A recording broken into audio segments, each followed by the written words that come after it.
आणि या क्षणाची एक महत्त्वाची बातमी आपण बघतोय। सतीश भोसले उर्फ खोक्याला प्रयागराजमधून अटक करण्यात आलेली आहे।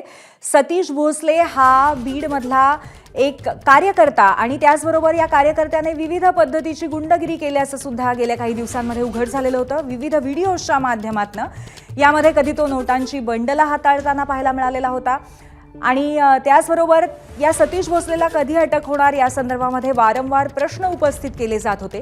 त्याच्याकडनं अटकपूर्व जामिनासाठी सुद्धा अर्ज करण्यात आलेला आहे आणि या सतीश भोसलेला अखेर प्रयागराजमधून अटक करण्यात आलेली आहे। सतीश भोसले शरण येणार अशा पद्धतीच्या बातम्या सुद्धा गेले 2 दिवस सातत्याने येत होत्या। बीड पोलीस आणि उत्तर प्रदेश पोलिसांची ही संयुक्त कारवाई असल्याचं कळतंय।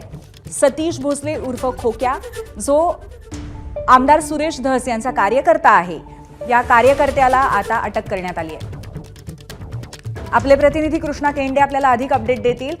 कृष्णा, अखेर पोलिसांना यश मिळालं असं म्हणायचं का? पोलिसांना यश मिळालंय। अखेर काही दिवसापासून फरार असलेला खोक्या हा या ठिकाणी पोलिसांच्या अटकेत आहे आणि ही जी माहिती आहे ती पोलीस अधीक्षक नवनीत सावत यांनी एबीपी माझाला या ठिकाणी दिलेली आहे आणि ला प्रयागराज या ठिकाणाहून अटक करण्यात आल्याची माहिती दिली आहे। यूपी पोलीस आणि बीड पोलीस यांची या ठिकाणी संयुक्तिक कारवाई आहे आणि काही वेळातच बीडचे पोलीस त्याला ताब्यात घेतील आणि त्यानंतर त्याला बीडला आणलं जाईल। मात्र माध्यमांना मुलाखती देणारा खोक्या अखेर पोलिसांना सापडलेला आहे आणि तो इथून थेट प्रयागराजला गेलेला होता आणि प्रयागराजवरून तो परत येण्याच्या मानसिकतेमध्ये होता। त्याच वेळी या ठिकाणी यूपी पोलीस आणि बीड पोलीस यांच्या संयुक्तिक कारवाईत त्याला बेड्या ठोकण्यात आलेल्या आहेत। कृष्णा, सतीश भोसलेचे अनेक व्हिडिओज आपण गेले काही दिवस सातत्याने बघतोय। त्याची गुंडगिरी जी आहे ती सुद्धा बघतोय। कधी नोटांची बंडलं मोजताना दिसतोय, कधी नोटा उडवताना दिसतोय। अखेर त्याच्यावरती अशा पद्धतीची कारवाई होणं हे कायदा आणि सुव्यवस्थेच्या दृष्टीने एक महत्त्वाचं पाऊल आहे। कृष्णा, निश्चितच पोलिसांसमोर देखील प्रश्नचिन्ह उपस्थित झालं होतं। पोलिसांच्या कार्यक्षमतेवर देखील प्रश्नचिन्ह उपस्थित झालेलं होतं, कारण की खोक्या हा माध्यमांना या ठिकाणी मुलाखती देताना पाहायला मिळालेला होता, मात्र तो पोलिसांना सापडत नव्हता।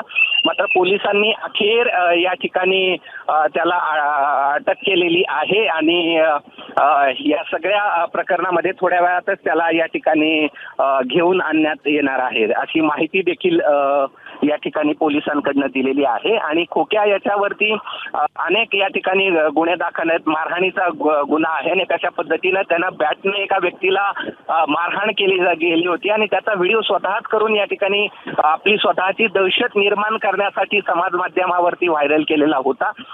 मात्र आता त्याच खोक्याला आता पोलिसांनी या ठिकाणी बेड्या ठोकलेल्या आहेत।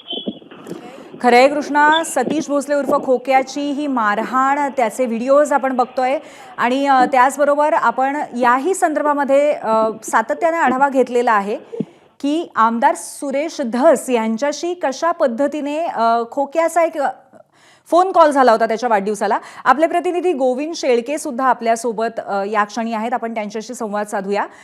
गोविंद, आमदार सुरेश धसांचा गुंड कार्यकर्ता सतीश भोसलेला अटक झालेली आहे। अर्थातच त्याचे राजकीय संबंध आणि त्याबरोबर त्याने केलेल्या गुन्हेगारी कारवाई याच्या संदर्भाची पण खूप चर्चा झाली होती। गोविंद, पण पोलिसांना आता यश मिळालेलं आहे। नक्कीच, आणि हे यश कुणाचं आहे तर प्रयागराज पोलिसांचं आहे। म्हणजे प्रयागराज इथून सतीश भोसले उर्फ खोक्याला अटक झालेली आहे। खरं तर 2 पथकं यापूर्वीच पोलिसांनी नेमले गेले होते, पण सुरुवातीच्या आठवड्याभरामध्ये तर माहिती अशी होती की खोक्या उर्फ हा सतीश भोसले बीड शहराभोवतीच बीड जिल्ह्यामध्येच फिरत होता। मात्र माध्यमासमोर येऊन बोलल्यानंतर सुद्धा तो पोलिसाला सापडत नाही आहे असं आव्हान जणू खोक्या भोसले याने दिलं होतं आणि त्यानंतर पोलिसांनी त्यांचे फास आवळले। आपण बघतोय की प्रयागराजमधून आता खोक्या भोसलेला अटक झाली आहे आणि आता हा प्रयागराज पोलिसांच्या ताब्यात आहे। खरं तर स्थानिक गुन्हे शाखेचे पोलीस त्याच्या मागावरती होते। अनेक ठिकाणी त्याचा पकडण्यासाठी सापळा रचला जात होता, मात्र तो मिळून आला नाही। शेवटी आज सकाळी प्रयागराजमधून खोक्याला ताब्यात घेतलेला आहे आणि पोलीस प्रयागराज येथून त्याला घेऊन बीडकडे येत आहेत। साधारण आज रात्री किंवा उद्या सकाळपर्यंत प्रयागराजहून खोक्या भोसले याला इथं आणलं जाऊ शकतं। एक मात्र खरं आहे की मागच्या आठवडाभरापासून पोलिसाला गुंगारा देणारा जो काही खोक्या आहे तो आता पोलिसांच्या ताब्यात आहे आणि प्रयागराज इथून त्याला ताब्यात घेण्यात आले आहे। पूर्वी खरंय गोविंद, पण तरी सुद्धा आणखीन एक प्रश्न आहेच की तो प्रयागराजपर्यंत सटकू कसा शकला? पूर्वी खरं तर सगळ्याला माहिती आहे की ज्यावेळी खोक्याचे व्हिडिओ व्हायरल होत होते त्यानंतर एकूण 3 प्रकारचे गुन्हे त्याच्यावर दाखल झालेत. म्हणजे पहिला एक गुन्हा दाखल झाला होता ज्यामध्ये स्वतः पोलिसांनी म्हणजे सोमोटो कारवाई केली होती आणि तक्रार देऊन गुन्हा दाखल केला होता. त्यानंतर ढाकणे पिता आणि पुत्र म्हणजे मुलाला आणि वडिलाला मारहाण केली होती. त्यानंतर त्याचा गुन्हा दाखल झाला आणि आज आपण बघतोय की गांजा त्याच्या घरामध्ये सापडला होता, त्याचाही 3रा गुन्हा दाखल झालाय. यानंतर पोलिसांनी 2 पथकं नेमली होते. स्थानिक गुन्हे शाखेचे अनेक पोलीस त्याला शोधत होते, मात्र तो फरार झाला होता. माहिती अशी होती की तो बीड शहर आणि या परिसरातच सुरुवातीच्या काळात फिरत होता, मात्र पोलिसांना गुंगारा देण्यात यशस्वी झाला. अखेर पोलिसांनी त्याच्या संदर्भामध्ये कुटुंबियाकडून आणि नातेवाईकाकडे त्याचा शोध घेण्याचा प्रयत्न केला होता आणि अखेर तो प्रयागराजमध्ये आढळून आलाय आणि प्रयागराज पोलिसांनी त्याला ताब्यात घेतलंय. स्वाभाविक आहे की एवढ्या सेन्सिटिव्ह केसमध्ये सुद्धा पोलिसांना आठवडाभर लागला, तो त्यांच्या हाती लागला नाही. अखेर मात्र प्रयागराज येथे त्याला आता पोलिसांनी ताब्यात घेतलंय आणि प्रयागराज पोलिसच त्याला आता बीड पोलिसाच्या ताब्यात देतील. पूर्वी खरंय गोविंद, अर्थात खोक्या आणि त्याचबरोबर सुरेश धस यांचा वाढदिवसानिमित्त असलेला एक फोन कॉल सुद्धा आपण सगळ्यांनी ऐकलेला आहे आणि तो सुरेश धसांचा कार्यकर्ता हे उघडपणे सर्वांना माहिती असताना या अटकेनंतर सुरेश धस यांची भूमिका आणि त्याचबरोबर त्यांना पुढे काही अडचणी येतात का अशा पद्धतीचे सुद्धा प्रश्न निर्माण होत आहेत गोविंद. नक्की अडचणी म्हणजे असं आहे की सुरेश धस यांनी सुरुवातीला सांगितलं होतं की हा जो खोक्या आहे सतीश भोसले हा त्यांचा कार्यकर्ता आहे. मात्र हे सांगत असताना सुरेश धस कायम एक गोष्ट सांगताना आपल्याला पाहायला मिळाले की हा आदिवासी कुटुंबातून येतो, पारधी समाजातला हा एक मुलगा आहे आणि केवळ रील्स काढण्यासाठी तो हा व्हिडिओ बनवत आहे. त्यामुळं त्यानंतर सुद्धा एक प्रश्न अनुत्तरित होता की एकीकडे आपण त्याचे रील्स बघतोय, जो पैसे उडवताना दिसतोय, गाड्या पळवताना दिसतोय, मात्र हे होत असताना काही लोकांना मारहाण करण्याचे व्हिडिओ सुद्धा त्याने काढले होते आणि त्याच संदर्भामध्ये सुरेश धस यांच्यावर सुद्धा टीका झाली होती. सुरेश धस यांना सुद्धा उत्तर द्यावं लागलं होतं, मात्र तरीही सुरेश धस कायम होते की हा केवळ रील्स काढण्यासाठी काही व्हिडिओ बनवत होता. अर्थात आपण बघतो की ढाकणे पिता पुत्राला जी मारहाण झाली होती त्यानंतर स्वतः सतीश भोसले म्हणजे ह्या खोक्याने त्यांना गाडीमध्ये बसून दवाखान्यात नेलं होतं आणि त्याचं असं म्हणणं आहे की मी त्या घटनास्थळी नव्हतो, मात्र त्याच्यावरती आरोप करण्यात आला. या सगळ्या प्रकरणाची कदाचित सुनावणी होईल कोर्टामध्ये. हे प्रकरण न्यायप्रविष्ट आहे. एक मात्र खरं आहे की मागच्या आठवडाभरापासून जो खोक्या टेलिव्हिजनवरती गाजत होता, वेगवेगळ्या रील्सवर समोर येत होता, त्यामुळं निश्चितपणे सुरेश धस यांची अडचण झाली होती. आता मात्र काही अंशी त्याला ताब्यात घेतल्यानंतर ती दूर झाली असं म्हटलं तर ते चुकीचं ठरणार नाही. पूर्वी गोविंद, गेल्या काही महिन्यांपासून बीडमधली कायदा सुव्यवस्था, राजकीय कार्यकर्ते जे गुंडशाही करतात त्यांचे विविध व्हिडिओज हा चर्चेचा विषय बनलेला आहे. आता आजच्या या अटकेनंतर कुठेतरी या कायदा सुव्यवस्था बद्दल या ज्या चर्चा चालू आहेत त्या संदर्भामध्ये कुठेतरी वचक निर्माण करण्यामध्ये पोलिसांना यश येत जाईल असं वाटतं का? यश आलं पाहिजे वाटतं का म्हणण्यापेक्षा मला वाटतं पूर्वी यश यासाठी आलं पाहिजे कारण संतोष देशमुख यांची हत्या झाल्यानंतर खऱ्या अर्थाने बीडमध्ये कायदा सुव्यवस्था आम्हाला पाहायला मिळाली आणि त्यामुळे हे सगळे व्हिडिओ आपण बघतोय तर यातले निम्म्यापेक्षा जास्त व्हिडिओ हे तर 1 वर्ष आणि 2 वर्ष जुने आहेत. मात्र ज्यावेळी हे व्हिडिओ व्हायरल झाले होते त्या संदर्भामध्ये कारवाई झालेली नाही आहे, त्यात तक्रार देण्यासाठी कुणी पुढे आलं नाही आहे, नाही पोलिसांनी स्वतःहून या संदर्भात कोणती कारवाई केली होती. मात्र आपण बघतोय की संतोष देशमुख हत्या प्रकरणानंतर कायदा सुव्यवस्थेच्या संदर्भात जे काही प्रश्न बीडमध्ये निर्माण झाले होते त्या अनुषंगानं हे सगळे लोकप्रतिनिधी म्हणजे आपण बघितलं की संदीप क्षीरसागर हे स्वतः तहसीलदारला धमकी देतात. संदीप क्षीरसागरचा पीए एका शोरूममध्ये जाऊन मारहाण करतो. प्रकाश सोळंके यांचा जवळचा कार्यकर्ता सुशील सोळंके हा तहसीलदाराला धमक्या देतो. अगदी एका दुकानदाराला जाऊन मारहाण करतो. तिकडे सुरेश धस यांचा कार्यकर्ता खोक्या हा देखील मारहाण करतानाचे व्हिडिओ व्हायरल आले. आता प्रश्न हा आहे की या लोकप्रतिनिधींचे कार्यकर्ते इतक्या मोठ्या प्रमाणात जर मारहाण करत होते, अशा प्रकारे हैदोस करत होते, त्यावेळी पोलीस काय करत होते? किमान संतोष देशमुख हत्या प्रकरणामध्ये कायदा सुव्यवस्थेच्या प्रश्नाने का असत नाही, पोलीस कारवाई करताना पाहायला मिळत आहेत. त्यामुळे इथून पुढे तरी किमान हे कार्यकर्ते आवरले जातात का हे पाहणं मात्र महत्त्वाचं असणार आहे. पूर्वी अगदी खरं आहे, पोलिसांचं शैथिल्य कुठेतरी नक्की कमी होतंय का या सगळ्या प्रकरणामुळे आणि तो वचक वाढत जातोय का, कार्यक्षमता वाढतेय का हे पाहणं या सगळ्या प्रकरणाच्या नंतर आता खूप महत्त्वाचं असेल. गोविंद, पुन्हा एकदा आपण सतीश भोसलेच्या बद्दल बोलताना एक आढावा घेऊया की कशा पद्धतीने त्याने मारहाण केल्याचे व्हिडिओ समोर आले होते आणि त्याचबरोबर त्या पार्श्वभूमीवरती सुरेश धसांची त्याचा असलेला संबंध कसा आहे. गोविंद आपल्याला माहिती आहे की सुरेश धस यांनी सुरुवातीला सांगितलं होतं की सुरेश धसचा कार्यकर्ता म्हणून हा सतीश भोसले उर्फ खोक्या हा शिरूर कासार या गावामध्ये काम पाहायचा. नुसतं काम नाही तर आपल्याला माहिती आहे की त्यांनी एक ऑडिओ व्हायरल केला होता ज्यामध्ये सुरेश धस त्या खोक्याला बोलतायत, त्याला वाढदिवसाच्या शुभेच्छा देत आहेत, तो त्यांना बॉस म्हणून बोलतोय. आणि हे होत असताना स्वाभाविक आहे की खोक्या किंवा सतीश भोसलेला राजकीय पाठबळ हे सुरेश धसांचं होतं. मात्र जी माहिती शिरूर कासारमधून मिळते, आम्ही पहिल्या बॅटनं मारहाण करणाऱ्या व्यक्तीनं जे सांगितलं त्यानंतर आम्ही त्या कुटुंबियाशी जेव्हा चर्चा करत होतो तेव्हा त्याचं म्हणणं असं होतं की महिलेला छेडल्यामुळे ती मारहाण झाली होती. मात्र मग प्रश्न उपस्थित होतो की राजकीय नेत्यांचे कार्यकर्ते अशा प्रकारे कायदा हातात घेऊन ज्यावेळेस स्वतःच न्यायनिवाडा करतात, म्हणजे जर एखाद्या व्यक्तीने महिलेची छेड काढली आहे तर त्याला तक्रार करण्यासाठी पोलीस अगदी खरं आहे गोविंद, एक क्षण तुम्हाला थांबवते. आपण या प्रकरणावरती तुम्ही सोबतच राहा. या संपूर्ण प्रकरणावरती काँग्रेस नेते विजय वडेट्टीवार यांनी काय प्रतिक्रिया दिली आपण पाहूया. सतीश भोसले खोक्याला अटक झाली आहे याबद्दल विजय वडेट्टीवार यांनी काय प्रतिक्रिया दिली आहे. झाली आनंद आहे. खोके भेटले की खोक्यामागचे बोके कोण आहेत ते पण शोधावेत.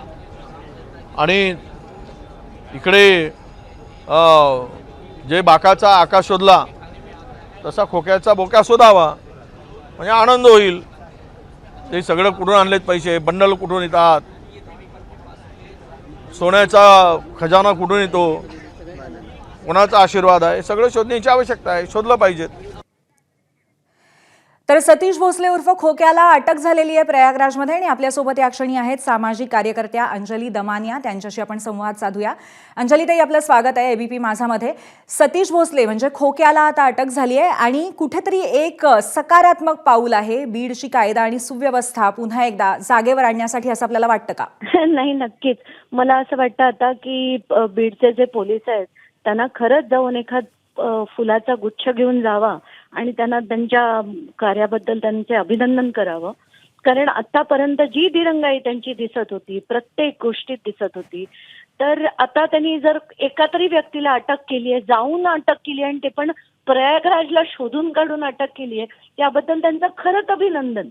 कारण बीडमध्ये असणारी लोक त्यांना मिळत नव्हती. त्यांच्या म्हणजे आपण बघितलं संतोष देशमुख प्रकरणात म्हणजे बालाजी तांदळेला घेऊन फिरणारी पोलीस आता थेट प्रयागराजला जाऊन सतीश भोसलेला शोधतायत. ते ऐकून खरंच बरं वाटलं. आणि पोलिसांनी ना खरंच आता डोकी ठिकाणावर आणून अशा आरोपींना पकडून द्यावं, त्यांची चौकशी नीट करावी, त्यांना न VIP ट्रीटमेंट देता त्यांची चौकशी करावी, त्यांना जेलमध्ये ठेवून सामान्य आरोपीसारखं वागवावं आणि कोणाची सरबराई न करता त्यांना त्यांची सगळी चौकशी करून तथ्य जे आहे ते जनतेपुढे आणावं, अशीच मी त्यांना विनंती करते. धन्यवाद अंजलीताई आपल्या प्रतिक्रियेबद्दल. आणि या क्षणी आपल्यासोबत आहेत सुषमा अंधारे, ठाकरे गटाच्या उपनेत्या. आपण त्यांच्याशी या संदर्भात संवाद साधूया. सुषमाताई, आपण पाहतोय की सतीश भोसले उर्फ खोक्या याला अटक करण्यात आलेली आहे. आपली पहिली प्रतिक्रिया या संदर्भात? ते उशिरा का होईना पण खोक्या भोसले अखेर पोलिसांनी ताब्यात घेतला किंवा आला, जे काही असेल ते.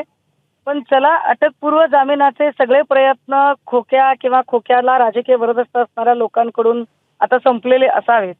परंतु या निमित्ताने प्रश्न पुन्हा उरतोच की हे सगळं निर्ढावले पण या लोकांमध्ये येतं कुठून.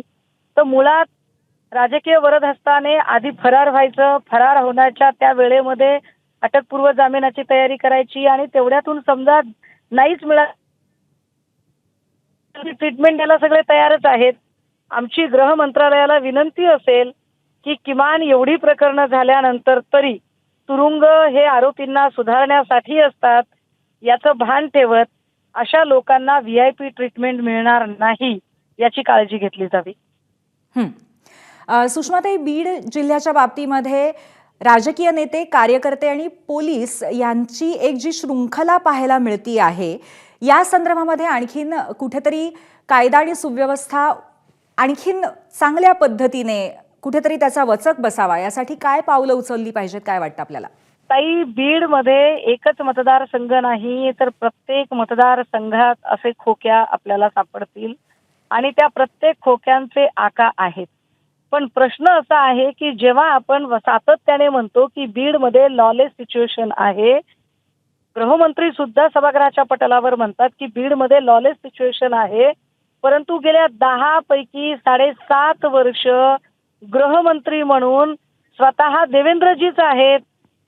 मग देवेंद्रजींना या गोष्टीची कल्पना नाही का की बीडमध्ये येणारे एसपी, बीडमध्ये असणारे वेगवेगळ्या पोलीस स्टेशनचे पोलीस अधिकारी हे कोण असतात, त्यांच्या बदल्या कुणाच्या मर्जीने केल्या जातात? सुषमाताई, कुणाकडे होतात? अर्थातच आपली ही प्रतिक्रिया सविस्तरपणे आम्हाला कळलेली आहे. धन्यवाद आपण आमच्याशी संवाद साधला त्याबद्दल. सर, आत्ताची ताजी बातमी येते, खोक्या भोसलेला अटक झालेली आहे. यावर तुमची पहिली प्रतिक्रिया काय? उत्तर प्रदेशच्या प्रयागराजमध्ये ही अटक झाली. अत्यंत चांगली बाब आहे. त्यांनी जी चूक केलेली आहे त्या संदर्भात त्याला अटक झालेली आहे आणि आता कायद्याप्रमाणे त्याच्यावर ते कारवाई होईल.